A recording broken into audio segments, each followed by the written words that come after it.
Hello, it's YouthLib 2012 here, and today we will be covering a big one. This is called Religion and Youth Rights. The reason why we have to cover this topic, I personally don't think that religion is that important. I feel like, when you say 2,000 years ago, blah blah blah, it's really not that important, but it used to be to me. And so I have to go into detail about that because there are a lot of kids who are religious. And I just want to make my first statement, my declaration on this topic, and then hopefully, other people will come along and make videos about it. In the Bible, in the book of Proverbs, it says to beat a child with a rod. It actually explicitly states that. A lot of people say, oh no, you read that wrong, the words are wrong, but it advocates the violence against children. And when I first read those passages hit my inner self like bullets. They were just absolutely the worst things I've ever read in my life. Because I am a youth rights activist, and it's like if a woman was reading verses that say beat your wife and save her soul from hell, she'd probably be like incredibly shocked and offended. And I was. And so what I started to think about was, how does religion play a part in youth rights? And what I realized is that religion is a system of beliefs imposed by adults to keep people in line who were subjugated. Women were one group, slaves, and youth, minors, children. And it's a system that keeps people in line so they don't speak up. And what I thought about with beating a child is, if you beat someone, you don't have to listen to what they're saying. You can completely cut them out and you don't have to listen anymore. And that's kind of like, calling a feminist whining, the horrible things they would say about feminists. Because if you discredit them, they can't, you kill the messenger, there's no message.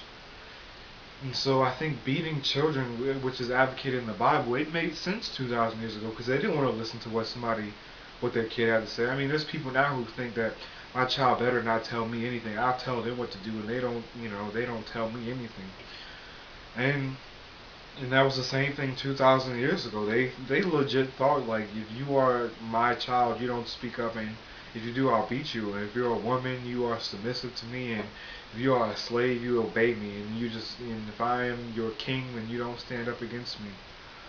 And that's what it was all about. And when you see how it was written, these were written by very powerful men who did not want to be challenged. Whether they were fathers, husbands, or political leaders, they did not want to be challenged. We are past that period now. We need to start challenging. We've had the 60s and 1960s where they were challenging racial discrimination and sexism and homophobia, and now we got to challenge this idea that youth are second-class citizens in their own country, the one that they'll be running one day, because that is completely wrong. And religion plays a part in that. Religion does play a part in the way people view, particularly for Christians.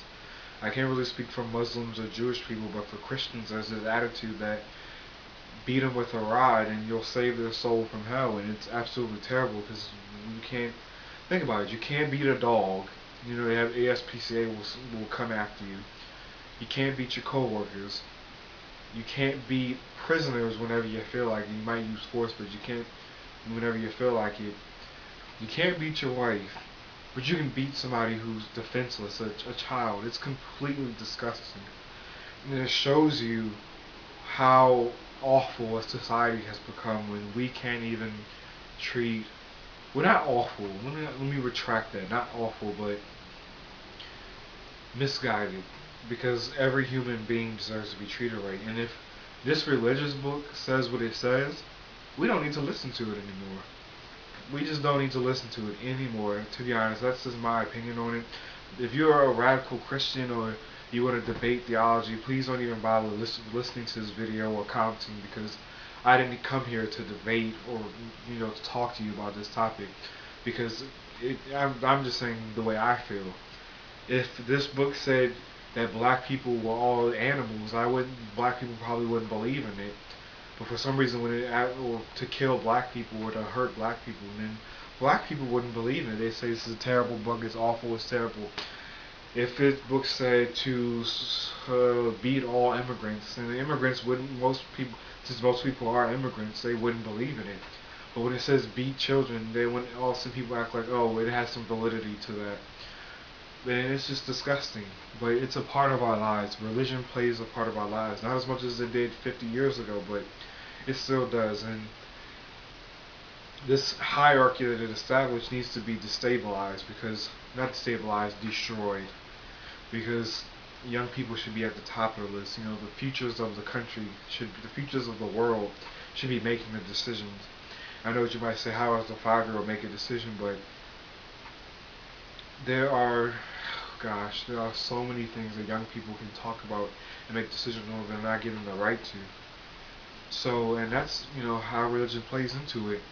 And I can tell you from my personal experience of being, you know, a part of this black Christian crazy culture, there is a severe subjugation of children, a severe subjugation, to the point where some people think, you know, if my child even tells me no, I should smack him in the face and beat him down. I'm not saying this is all black Christians, but there's a very alarming pattern of thinking that is perpetuated by the church. And some people glorify the church, but what I see it as, it's an institution that encourages subjugation of people to preserve this hierarchy. And, you know, once again, if you are a religious person, or if you want to know, the Proverbs actually says this one word is changed, or no, it has a meaning.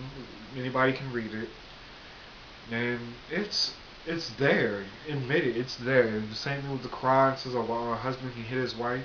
The Bible says a parent can hit their child. It's the same type of violence in the home, and it should be addressed in the same manner. The fact that someone's under the age of 18 does not mean they are somehow, oh, well, we can hit them because God said something like this 2,000 years ago. No. All people deserve to be treated equal, and that's why it's kind of ironic when you hear people talking about the Quran. Oh, it's a terrible book, and I've read the Quran and I've seen the parts about women and everything. But you can say the same thing about the Bible with children, and the Torah with children. It's the same thing.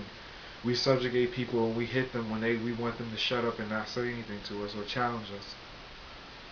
And religion it's there. It's there. It's absolutely there. And I don't want to tell you my personal beliefs on that, because then I don't want to influence that type of thinking where you're like, oh, well, Youth Lib 2012, all he thinks is that religion is crap. Because I don't. I think if you have a religious doctrine that says treat all people equally, don't use violence, and you know, respect young people, then I'd say absolutely go with that. But when your book talks about, you know, the Bible says a woman shouldn't speak up or have any authority over a man in church, and to beat your children with a rod, I say that you've stepped outside of humanism. You've gone to this point of superiority by one group over another, and that's wrong. But unfortunately, that's what religion comes to. It's, you know, God superior to men, men are superior to women, and everybody is superior to children. And that's completely wrong. And women fought for their rights and they got it. Now it's our turn to fight for our own rights. And say, I don't care if this book does say that. I'm talking for myself, and I can say for young people and for myself that you will not hit us again, because we are not punching bags. So yeah, that's my view on the children of religion. That's not really a view, it's more of a concept, because it is a very important concept. But you know what, I dream of a day, honestly, this is just my opinion, hopefully 50 years from now, when religious books just won't play a role in the way you raise their children. We have psychologists now who are across the board agreeing that corporal punishment or any type of hitting of a child is detrimental. So this Bible, where is it? I actually have a Bible, 1 minute. So this Bible says to hit a child. It's wrong. It's absolutely wrong. We now know it's wrong. We know that homosexuality is not a choice and should be punished by death. We know that women are not second-class citizens, and we know that the parenting that came from that book is inaccurate. It's what they thought 2,000 years ago. Just like a lot of crazy things they thought. And so hopefully 50 years from now, when I have grandchildren, they won't be following this book. They'll look and say, you know what? Basic common sense says I don't hit somebody to get them to do what I want, so I'll try to reason and talk to somebody and respect their opinion. If that my child says no, it's okay. They can say no. They're not terrible people. They're just saying no. And yeah, that's my view on that. I hope I didn't offend anybody, and if I did, either A, don't watch the video, or B, stop being so sensitive.